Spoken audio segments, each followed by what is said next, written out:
CM Nitish ने विभागों का बंटवारा किया है और सम्राट चौधरी को वित्त मंत्रालय दिया गया है, तो वहीं स्वास्थ्य, खेल, उद्योग विजय सिन्हा को, कृषि मंत्री पथ निर्माण, राजस्व, भूमि और सुमित सिंह को विज्ञान प्रौद्योगिकी, संतोष सुमन को SC/ST कल्याण, विजय चौधरी को शिक्षा मंत्रालय नीतीश ने अपने पास रखा। गृह विभाग सीएम नीतीश कुमार ने मंत्रियों के बीच विभागों का बंटवारा कर दिया है और गृह विभाग सीएम नीतीश कुमार के पास ही रहेगा।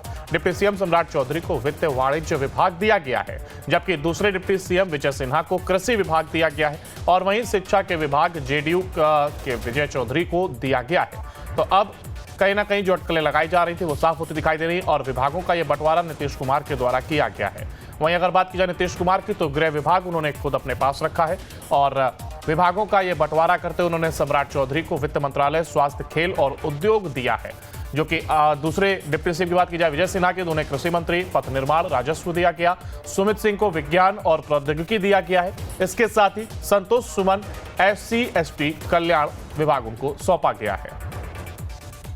तो विभागों का ये बंटवारा किया गया, जो तमाम अटकलें लगाई जा रही थी कि विभागों के बंटवारे में समस्या खड़ी हो रही है, विपक्ष भी ये आरोप लगा रहा था और ऐसे में इन तमाम अटकलों पर विराम लगते हुए ये बंटवारा अब सामने आया, जो कि सीएम नीतीश कुमार के द्वारा किया गया। और इसी खबर पर ज्यादा जानकारी के लिए हमारे साथ हमारे संवाददाता उत्कर्ष हमारे साथ जुड़ गए।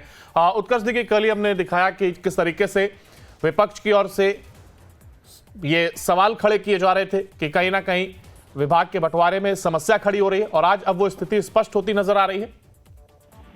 बिल्कुल अंकुर, देखिए जिस तरीके से मुख्यमंत्री ने तमाम मंत्रियों को विभाग जो है वो आवंटित किया है, तो ये साफ हो गया है कि अब बिहार में मंत्रिमंडल विस्तार जो है वो न लोकसभा से पहले होगा, न ही बिहार विधानमंडल का जब चुनाव होने वाला है, यानी कि बिहार विधानसभा के चुनाव से पहले कोई भी मंत्रिमंडल विस्तार नहीं होने वाला है। क्योंकि देखिए मुख्यमंत्री नीतीश कुमार ने करीब 5 विभाग रखे हैं। इसके अलावा दोनों उप मुख्यमंत्री जो बिहार के बने हैं बीजेपी कोटे से, दोनों के पास 9 विभाग जो है वो दिए गए हैं। इसके अलावा जो और 5-6 मंत्री बचते हैं उन्हें भी करीब 3 से 4 विभाग जो है वो दिए गए हैं। यानी कि नीतीश कुमार इस बार कुल 8 मंत्रियों के साथ ही पूरी कैबिनेट जो है वो चलाने वाले हैं। देखिए ऐसे में स्वास्थ्य विभाग, पंचायती राज विभाग, उद्योग विभाग, ये तमाम जो है वो सम्राट चौधरी को दिए गए हैं। और ऐसे में अगर पोर्टफोलियो की बात की जाए तो विजय सिन्हा जो उप मुख्यमंत्री है बिहार के, उन्हें कृषि, पथ, राजस्व, गन्ना उद्योग, इस तरीके के विभाग जो है दिए गए हैं। यानी कि ये साफ माना जा रहा है कि नीतीश कुमार अब 8 मंत्रियों के साथ कैबिनेट चलाने वाले हैं और जो लोग कैबिनेट से बाहर हुए हैं वो लोकसभा लड़ने की तैयारी में लगे हुए हैं। अंकुर, देखिए उत्कर्ष, एक सवाल यहाँ पर और है कि विपक्ष जिस तरीके से सवाल उठा रहा था, क्या इन बंटवारों के साथ ही विपक्ष के सवालों का भी जवाब दे दिया गया है?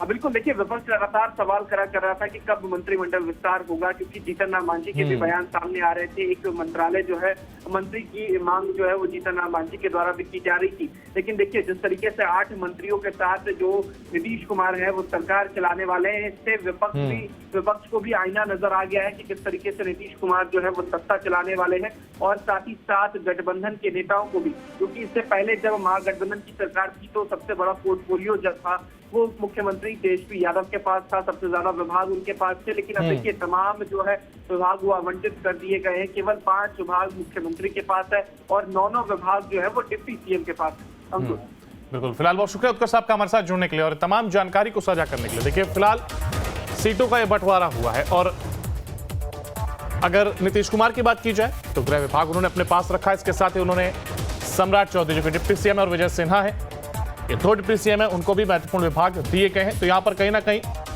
विपक्ष के द्वारा उठाए गए सवालों का भी जवाब देने की कोशिश नीतीश कुमार के द्वारा की गई है और अब कहीं ना कहीं जो बंटवारे का पेच फंसा हुआ नजर आ रहा था, ये बात कही जा रही थी, उसकी भी स्थिति स्पष्ट होती नजर आ रही है। और भारत के पूर्व उप प्रधानमंत्री लालकृष्ण आडवाणी को भारत रत्न से सम्मानित किया जाएगा।